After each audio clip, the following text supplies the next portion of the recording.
makarating sa Asia sa pamamagitan ng paglalayag paikot ng Africa.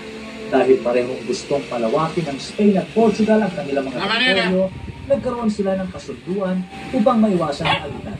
Nag-drawing sila ng isang imaginary line sa gitna ng mapa para na sinasabing lahat ng iba sa pating ito ay para sa Portugal at lahat ng nasa Korea ay sa Spain.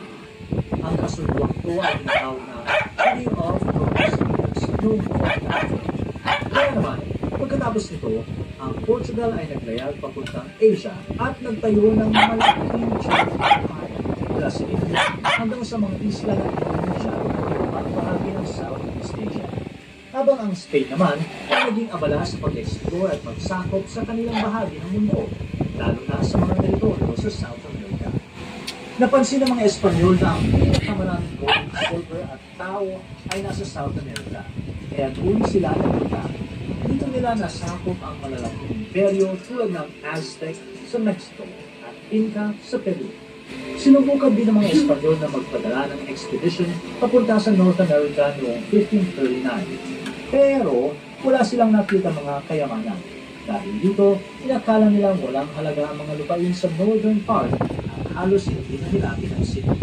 Kaya alam, ang mga useless lands na iyon ang magiging sentro ng isa sa pinakamakapangyarihang bansa sa buong mundo pagdating ng panahon, ang United States of America. Habang puspusan ng Spain sa pag-explore ng mga isla sa Caribbean, nagkarating na rin ang mga English explorers sa North America noong 1497. Noong taong iyon, si John Cabot, isang Italianong naglayag para sa England, ang unang nakarating sa parte ng northern coast ng North America. Pero dahil abala sa mga digmaan sa Europe at sa mga pagbabago sa loob ng kanilang kaharian, tulad ng pagpapalit-palit ng mga hari at awayan sa pagitan ng mga Katoliko at Protestante, pansamantalang tumigil ang England sa pananakop sa Amerika. Umabot ng 100 taon bago muling sumubok ang England sa pagtatag ng mga kolonya sa Amerika.